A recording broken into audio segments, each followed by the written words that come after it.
Aló, aló, Se lo aló. escucho, licenciado. Ya, vamos a compartir de nuevo la presentación.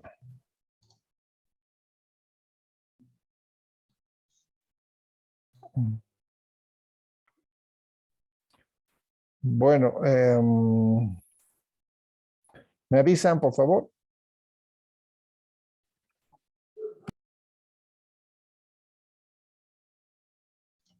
Se ¿Estamos bien ahora? aprecia, se aprecia como presentación. Ya, Licenciado.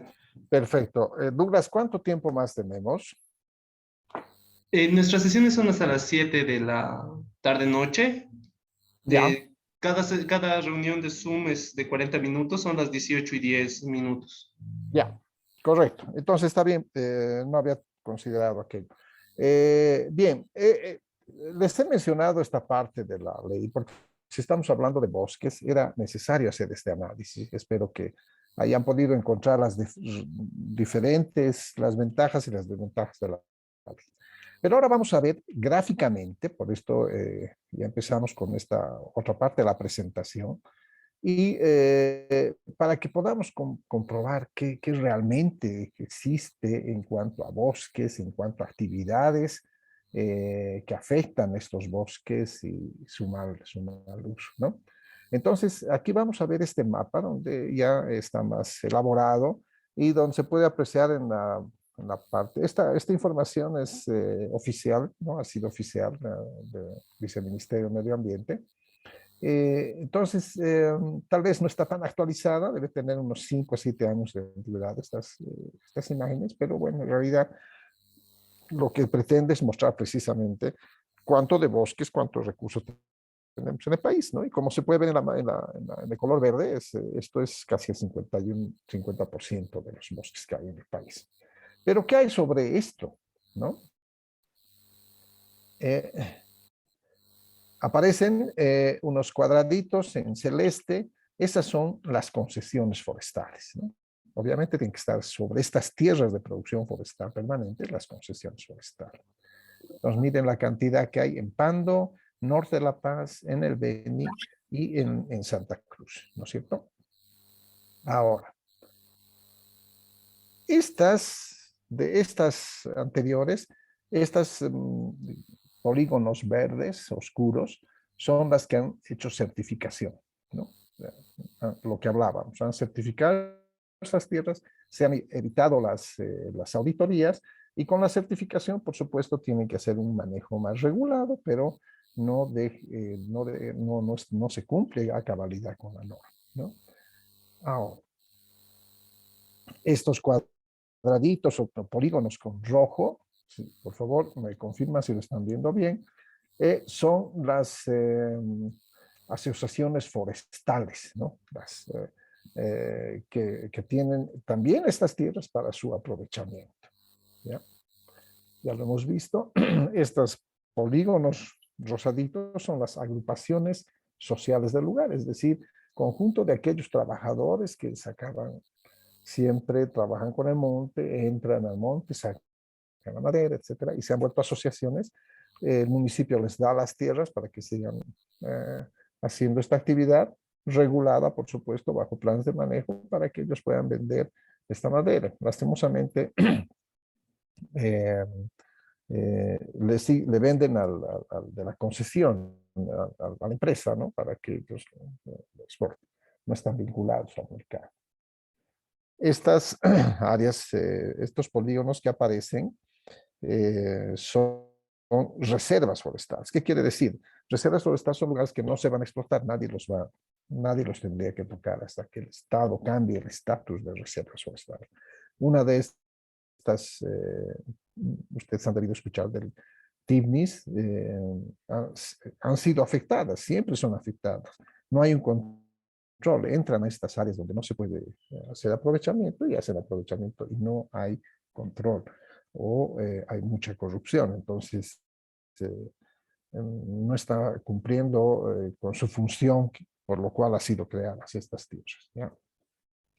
Estas son mapas son áreas, estos polígonos chiquititos, son propiedades privadas, ¿no? Sobre los bosques. Yo les muestro todo esto para que vean todas las actividades que hay sobre estas tierras de producción forestal. Por ejemplo, estas son las TCOs, ¿no? Los pueblos indígenas han reclamado su territorio y estos son territorios en todo el país de las TCOs. Y las TCOs sobre estas tierras de producción forestal permanente. Obviamente para exportar tiene que ser un plan general de manejo forestal, ¿no? Pero la cantidad de estas tierras es bastante, sobre tierras de producción forestal. Estas son áreas protegidas, ¿no? Se supone que dentro de estas áreas protegidas no tendría que haber aprovechamiento forestal y como no es legal, todo el aprovechamiento que sí existe es ilegal, ¿no? En áreas protegidas no puedes hacer aprovechamiento forestal. Estos polígonos, ¿no? Son bloques de prospección petrolera. Si podemos ver en el norte, en Cobija, en Pando, qué sé yo, en el norte de La Paz, en Siamas, y todo lo que es el Parque Madiri, son, y acá abajo en la chiquita, en Chuquisaca, son bloques petroleros. Por supuesto que es para prospección petrolera, para ver si hay petróleo, si hay gas, y constantemente se están haciendo aquí actividades petroleras, ¿no? También sí hay, ¿no?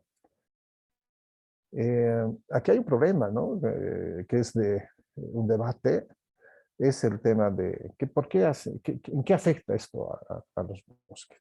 Cuando hacen prospección petrolera, hacen detonaciones, perforan la tierra, ponen un explosivo, hacen detonar estos que prácticamente a veces ni se escucha esas detonaciones, muy poco, pero esto ocasiona que los animales huyan, escapen de esa, porque los animales son tan sensibles que obviamente escapan y se van, dejan nidos, dejan todo y se van y no vuelven nunca más. Y esos son bosques donde no hay animales y ese es un impacto ambiental a la biodiversidad tan grande que no se puede recuperar. Entonces, aparentemente no sucede nada, no se queman, no se voltean los árboles, no se hace, pero esa detonación que nosotros no percibimos, los animales perciben y huyen, escapan y dejan sus nidos y eso afecta muchísimo, ¿no?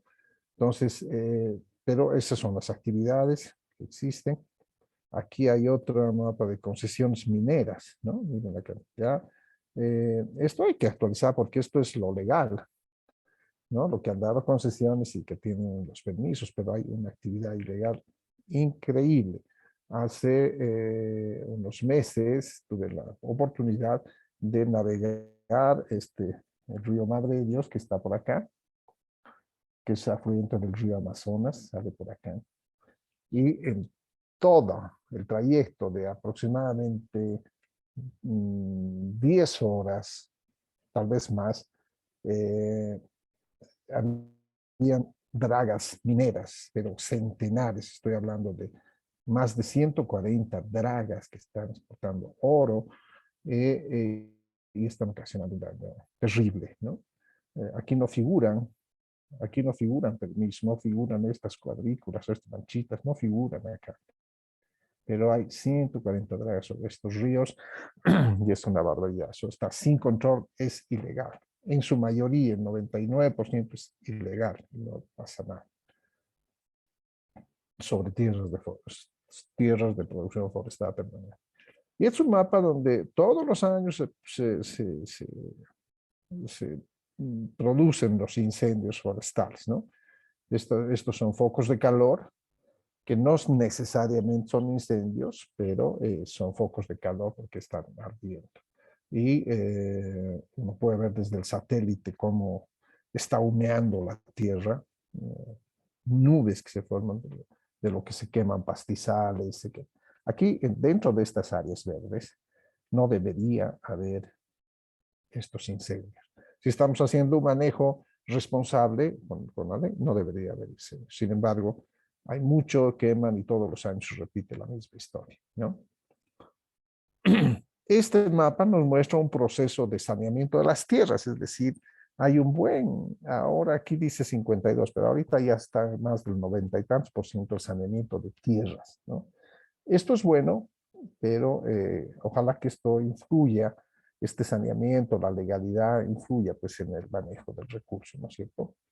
De todos los recursos forestales. Y este es un cuadro resumen, todo lo que hemos visto hasta ahorita, las concesiones, asentamientos, minería, bloques petroleros, campos, TCOs y todo lo demás, están sobre este mapa, ¿no? Todo lo que hemos visto hasta ahorita está en este mapa. Entonces, a esto, yo no encuentro otra palabra, pero yo le llamo un chenco, ¿no? Está todo. Entonces, hay tantas actividades sobre nuestros bosques que estamos degradando, ¿no? Estamos haciendo mal uso de los recursos, esto se agota y a partir de este momento vamos a ver en qué afecta y ustedes ojalá se puedan dar cuenta cómo avanza esta degradación de nuestro territorio, ¿ya? ¿Hasta aquí me han escuchado bien? ¿Hay alguna pregunta? Porque vamos a pasar al otro bloque rapidito. Si me preguntas, vamos. Pero me están escuchando bien, ¿verdad, Douglas? Sí, se escucha, licenciado, correctamente. Ya. Entonces, hasta aquí esta parte del tema forestal, ¿ya? Ha habido desde el año 2006 hasta la actualidad varias cosas que se han ido estableciendo, ¿no? Tal vez esto no lo vamos a mencionar por tema de tiempo, pero han habido políticas, ¿no? Una revolución rural, agraria y forestal, una política nacional integral para el uso de bosques, la constitución política también marca también una pauta para hacer buen uso de los recursos naturales. Hay un tema de una estrategia nacional de bosques y cambios climáticos, una propuesta de vida sustentable del bosque que tiene que ver con la mitigación, adaptación y ver todos estos problemas que hemos visto, tratarlos de regular de mejor manera. Y el 2012, con la ley de la madre tierra, hay una política que es la no mercantilización de las funciones ambientales de la madre tierra. Entonces, son aspectos que en política sí son importantes.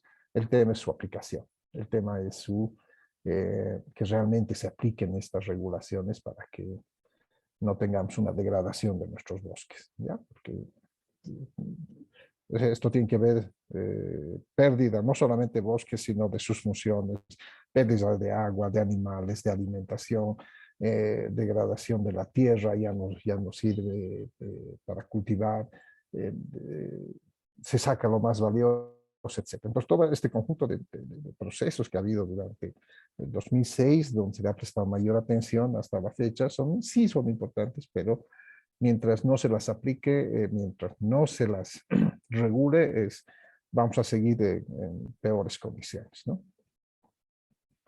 Ahora, aquí empezamos con un tema de bosque y cambio climático, ¿no? Y vamos a ver algunas imágenes. Esta es una diapositiva, pero esto es casi a escala, donde el tamaño del Sol comparado con los planetas, aquí está la Tierra, aquí abajito, entonces 3 millones de veces más grande que la Tierra, ¿no? Es el Sol, que aquí está toda la energía que recibimos, etc.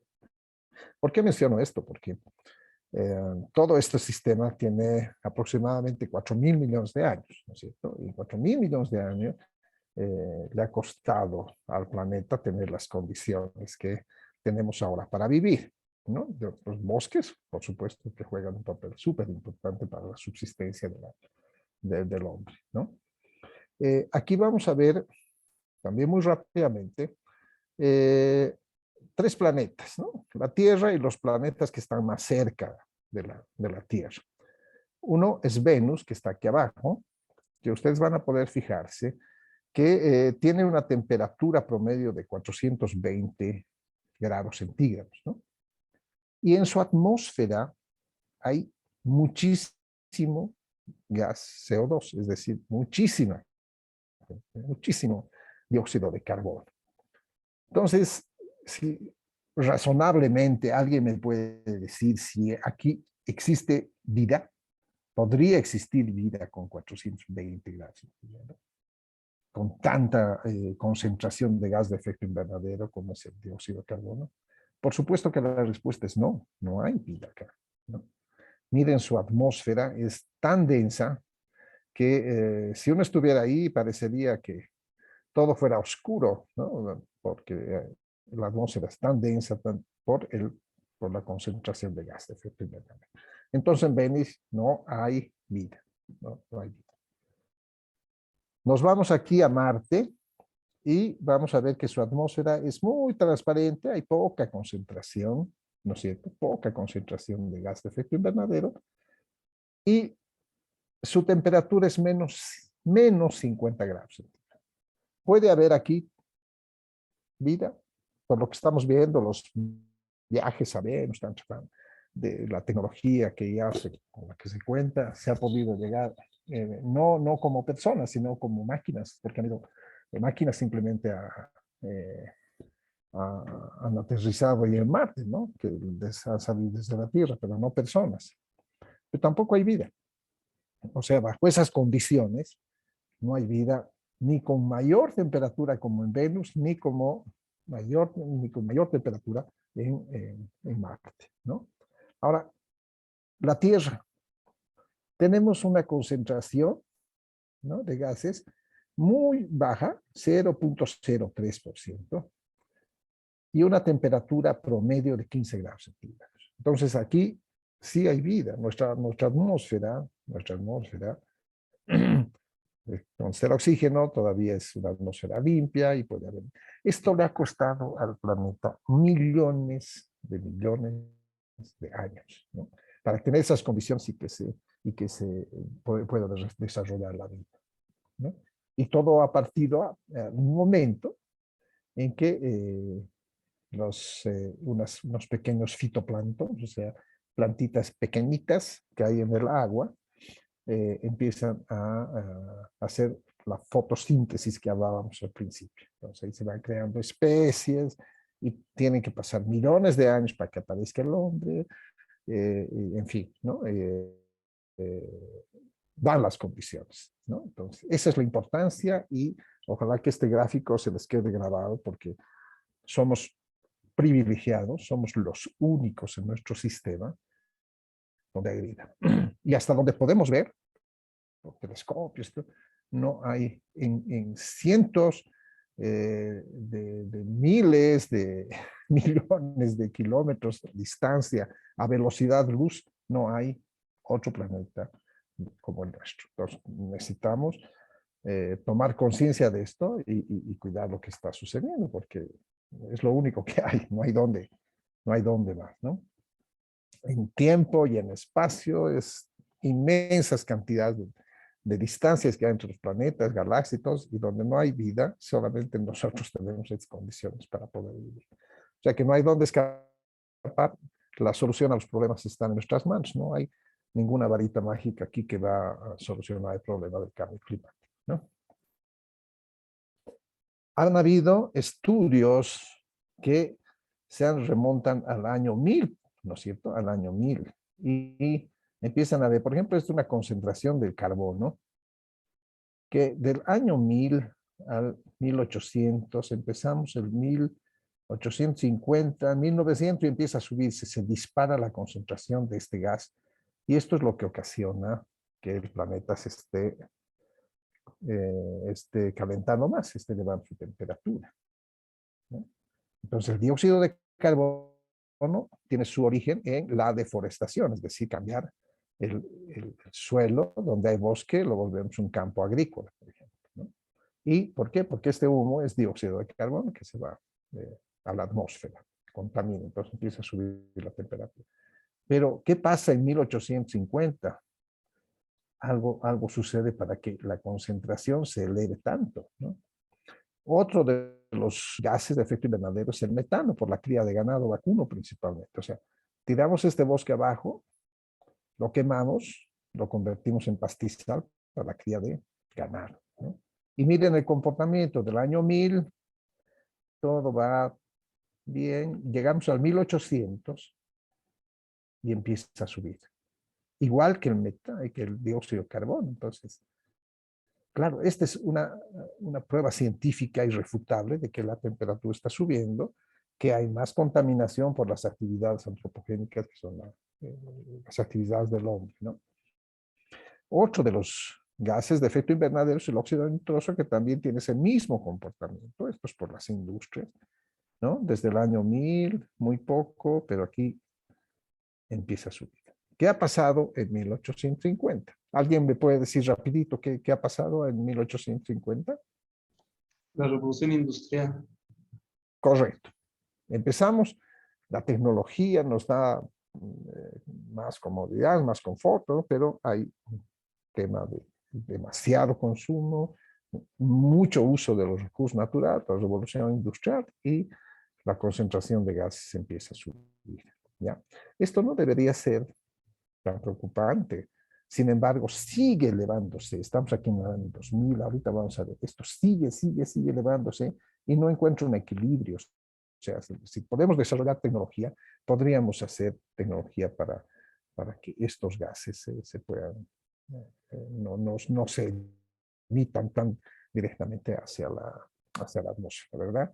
Y hay alternativas. No es motivo de esta charla, pero hay alternativas. Entonces, ese es el problema. El hombre aparece y empieza a hacer uso de los recursos naturales en una primera etapa, una larga etapa, moderado, sin mucho sobresalto, pero en 1800 con la revolución industrial se dispara, ¿no? Y ese es un peligro latente.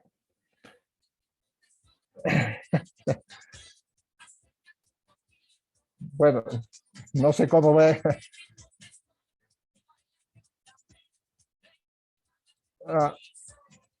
Bueno, disculpen, no he podido sacar no he podido sacar esa música, pero bueno, eso tiene un sentido, lo vamos a analizar en este cuadro, ¿no? ¿Se acuerdan de lo que hemos estado viendo? Una regularidad en la concentración de gas de efecto invernadero hasta el 1800. Este cuadro nos muestra 500 años antes de Cristo, donde, caramba, donde la población mundial no era ni 200 millones, ¿ya? Después vienen las guerras prusianas, seguía la cantidad de habitantes, esta es la población mundial, ¿no es cierto? No eran ni 250 millones de habitantes. Vamos al Imperio Romano, seguimos en 200 millones, aquí hay varios sucesos durante tanto tiempo, las cruzadas, Marco Polo, en fin, no vamos a entrar a todas estas cosas. Pero en 1500 hay el descubrimiento de América. Y para ese entonces habían aproximadamente 400 millones de habitantes, ¿no? Bajo. Llegamos a la revolución industrial en 1750, 1800, lo que hemos visto es el mismo comportamiento que tiene relación con la emisión de gas de efecto invernadero y digamos a que empieza de la revolución en 1850 aproximadamente, empieza a subir la, la, la concentración de gases, el calor, etcétera, la contaminación, y el, el, el, el, la población mundial era 2.000 millones. ¿Ya? 2.000 millones. Seguimos subiendo antes de llegar al 2000, estamos en los 1800, 1900, qué sé yo. Esta es una época de los Beatles, ¿no? Para que tengan una idea, 4.000 millones casi en 1990, 5.000 millones, y llegamos en el 2000 a 6.000 millones de habitantes. ¿Cuántos millones somos aquí ahora en 2020? ¿Alguien me puede decir rapidito? Hola, hola, Douglas. Licenciado, ¿sí se escucha en Bolivia o En el en mundo, mundial? esta es población mundial. En el año 2000 éramos 6.000 millones. Licenciado, si no me equivoco, somos 7,9 billones. Correcto. 7,9 Aproximadamente. billones. Sí, sí, exactamente. Somos casi 8.000 millones de personas para el 2020. Esta curva tiene muchísima relación con lo que habíamos visto acá, ¿no? ¿Se dan cuenta? Son realmente la población mundial está subiendo muchísimo el tema de la contaminación y todo. ¿Qué pasa? O sea, la capacidad de la Tierra ya no da para generar tanto alimento para estos 8.000 millones. Por eso va a haber hambrunas, por eso va a haber un montón de cosas, porque ¿qué pasa?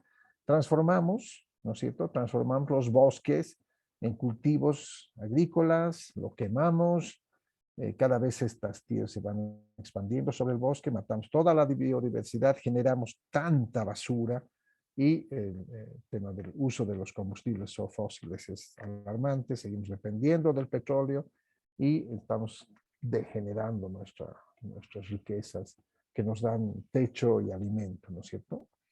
Entonces es mucha población mundial, ¿no? Es mucha población mundial que hay.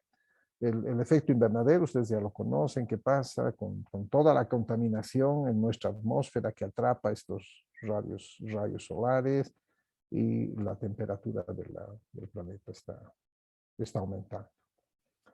Este es un cuadro que los gases de efecto invernadero, estos círculos que se ven acá, son de los países desarrollados que han desarrollado equipos, maquinarias, etcétera, etcétera, y son los que mayormente contaminan, ¿no? Por los procesos industriales, ¿no? El grado de contaminación. ¿Qué pasa donde estamos en Sudamérica? Un círculo pequeñito como en Oceanía, porque nosotros no tenemos industria, los países como es una industria muy incipiente, entonces no contaminamos, ¿no? Por procesos industriales. Pero este es un discurso que queda chico cuando vemos el mismo mapa donde los mayores contaminantes, países contaminadores, ya no son, excepto Asia, ya no son los mismos, tienen círculos más pequeños y nosotros tenemos el círculo más grande. Y este círculo más grande se refiere al cambio de uso de suelo, a la deforestación, es decir, a la transformación de los bosques para producir alimento. Ya no alcanzan, ¿no es cierto? Ya no va a haber la posibilidad de revertir esta situación si es que seguimos sin políticas que puedan ayudar a esto. Entonces, por un lado, no tenemos una industria, pero deforestamos y quemamos nuestros bosques. A eso se refiere básicamente. Pero nuestra responsabilidad es muy grande también sobre lo que está sucediendo en cuanto al calentamiento global. Esta es una imagen del año 75. Este es en Santa Cruz. Miren, el año 75 todo esto era verde, bonito, y aquí hay una pequeña línea que es un camino. Esto es el 92, ya se ven unas manchas, aquí ya se pierde, esto es desmontes, ¿no? El año 2000 ya casi no hay bosque, todo es plantaciones de soya, de girasol, de algodón, de azúcar, un desarrollo, como muchos lo llaman. Yo no estoy muy de acuerdo porque todo lo que se produce aquí no es para nosotros, no consumimos nosotros, es todo para otros países. Y cuando hablamos de seguridad y soberanía alimentaria, nosotros estamos asegurando la seguridad, si vale el término, y soberanía alimentaria de otros países y no la nuestra, ¿no es cierto? en desmedro de nuestros bosques, de nuestra biodiversidad. Este es el 2007, una imagen más precisa por Google. Vemos la cantidad de tierras que hay agrícolas. Y esta es la última del año pasado, donde prácticamente no hay bosques. Hemos hecho desaparecer todos los bosques aquí, en esta parte. Para producción de alimentos que no son para nosotros, ¿no? Subvencionados además, porque subvencionamos el diésel para toda esta producción. Es impresionante. Entonces, eso les menciono porque ustedes son economistas, van a ser economistas y hay que ver toda esta situación, ¿no es cierto? Esto les ayuda a la generación de políticas. Eso no solo sucede en Santa Cruz. Miren esta secuencia de imágenes que les voy a mostrar. Estos puntos rojos son la deforestación en el Chapare. Esto es del año 76. Esto es el 86. Cómo va creciendo esto. El 91, ¿no es cierto? El 2005. El 2007, ¿no? Cómo van afectando. Más o menos se conservan estos parques que son Amboró, Carrasco, Tunari y lastimosamente el Tibnis no, hay un camino, ustedes se conocen la historia. Y otro lugar donde sucede lo mismo es en el corredor norte, en el norte de La Paz, desde Yucumo hasta San Buenaventura, Rubén-Araque, ¿no? La Paz, Beni. Toda esta deforestación que se va a percibir. Esto es en Pando. Antes no había esto. Son tierras agrícolas, pero más que tierras agrícolas, son habilitación de tierras para ganado, ¿no? Y ganado que consumo de carne, pero no para nosotros, sino en Brasil. Uno va a comer un churrasco al frente en el Brasil y está comiendo carne boliviana, ¿no? En desmedro de nuestros bosques. Ahora, la gran pregunta es, estimados amigos, los llamo así porque con los amigos yo comparto todas estas cosas que tienen un respaldo de investigación y científico. Entonces, ¿en qué momento estamos, no? Tenemos tanto bosque, pero empezamos a agotar a explotar irracionalmente nuestros bosques, pero ¿hasta cuándo, no? ¿En dónde estamos? Y después, por la experiencia de otros países donde han hecho una irracional explotación, se dan cuenta de que no hay ya más recursos y recién empiezan a pensar en hacer plantaciones forestales. No es lo mismo que los bosques nativos, ¿no? Si no son plantaciones forestales. Pero ya a llegar aquí, se ha perdido muchísima biodiversidad. Ustedes hagan un análisis personal y digan, ¿dónde estamos en el tema de bosque? Estamos aquí, estamos a punto de llegar aquí. ¿Será que vamos a tener políticas que nos van a permitir hacer plantaciones, restablecer ciertos bosques, aunque no sea con la misma diversidad? ¿Dónde estamos? Hagan una evaluación ustedes, ¿no? Espero que les sirva lo que hemos visto.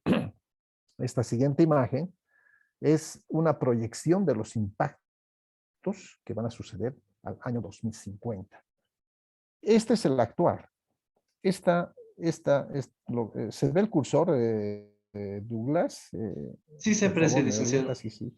Ya. Esta parte que estoy viendo son los bosques tropicales, ¿no? Gran parte de estos eran las manchas verdes que hemos visto. Entonces, hay una clasificación del tipo de las zonas de vida donde están los bosques. Esto es en la parte de los valles, hay más concentración porque es más diverso, y esto es en el altiplano. Pero este es lo que nos interesa, cuando hablamos de bosques. Esta que es más oscurito que este. Esto es el actual. Estos son nuestros bosques tropicales. Esto es actual y este es la proyección al 2050, es decir, dentro de 20, 30, ¿cuántos años? Más o menos dentro de unos 25, 28 años. ¿Qué pasa? Esto es actual, bosque nativo, tropical, que se va a quedar en esto y en esta partecita. Y este que está más oscuro va a crecer. Esto quiere decir que estos bosques que son húmedos se van a ir convirtiendo en bosques secos. Va a haber vegetación, pero va a ser seco, se va a cambiar la estructura. O sea, esto es un peligro tan latente, estamos yendo a eso porque en realidad estos bosques secos, que ya no son bosques, en realidad son eh, pequeños árboles dispersos, se van secando, ¿no? Van secando la tierra, tienen otras características, tienen más espinas, no tienen un valor comercial, en fin, va a quedar muy poco de este bosque tropical que hay aquí. Entonces, esto es alarmante porque pues perder toda esa biodiversidad es perder calidad de vida, es perder oportunidades de desarrollo, en fin, es un montón de cosas, ¿no? Entonces les muestro esta comparación para que ustedes vean a dónde va todo esto. A veces no sentimos, ¿no? A veces no nos damos cuenta del daño que estamos produciendo nosotros mismos, pero esta es una realidad. ¿Y qué ha pasado? ¿Esto nos ha beneficiado o no? Aquí estas tierras se estamos utilizando para cultivar alimentos que no son para nosotros, ¿no? Se exportan subvencionados en desmedro de nuestros bosques. Esa es una otra lección, es un aspecto que me gustaría que ustedes lo tomen en cuenta, ¿no? Ahora, estamos en las últimas tres. Bolivia ha hecho, perdón, las últimas tres diapositivas.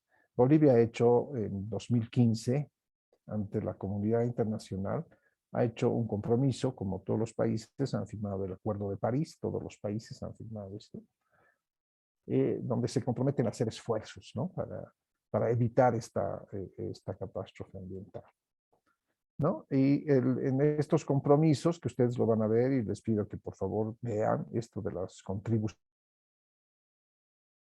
determinadas, se trata de reducir los efectos de cambio climático, reducir las emisiones con aspectos interesantes. Aquí hay tres, ¿no? Hay en varios sectores, pero lo que nos interesa es, y vamos a analizar. Por ejemplo, el agua. Dice, incrementar de forma integral la capacidad de adaptación y reducir sistemáticamente la vulnerabilidad hídrica del país. Cuando hablamos de vulnerabilidad hídrica, estamos refiriéndonos a las sequías, a todos esos problemas, ¿no? Entonces, en tema agua, se ha hecho poco, se ha hecho, pero se está haciendo poco, pero hay un compromiso, ¿no? de hacer más. En el tema de energía, incrementar la capacidad de generación eléctrica a través de energías renovables. Esto quiere decir utilizar el viento, utilizar el sol. Y yo puedo decir que en el tema de hacer uso de energía eléctrica por el tema solar, sí hay grandes avances, ¿no? Han habido grandes avances. Hay toda una planta que se ha hecho en Oruro que produce gran cantidad, son paneles solares que se producen mucha energía para abastecer a toda Oruro y hay un excedente para otros departamentos, entonces se puede decir que estamos cumpliendo con eso, ¿no? En el tema bosques de agricultura, incrementar, dice, la capacidad de mitigación y adaptación conjunta a través del manejo integral y sustentable de los bosques. Aquí estamos aplazados todavía, no hay resultados de esta situación, ¿no? Los objetivos que se trata, los que se han comprometido es reforestar 4.5 millones de hectáreas. Apenas tenemos 30.000 en el país. Y llegar a 4 millones, ningún país en el mundo ha alcanzado tan rápido, hasta el 2030 en este caso, no ha alcanzado a tener esta cantidad, ¿no? O sea, si no hay una política, un compromiso realmente de hacerlo, es posible que para 2030 tengamos 4.5 millones de hectáreas plantadas, ¿no? Eso sería una fantasía, sería una maravilla porque recuperaríamos tierras que están degradadas, improductivas, pero eso no es fácil. Entonces, es muy ambicioso, está bien que sea ambicioso, pero nunca arrancamos, ese es el problema, ¿no? Y esto ya es del 2015, ¿no? Hace 7 años. Entonces, ya deberíamos tener una política de plantación forestal. Y no es que no la haya, sino que no hay la visión. Somos un país demasiado con una visión agropecuaria, con una tradición minera muy grande y con vocación forestal. Entonces hay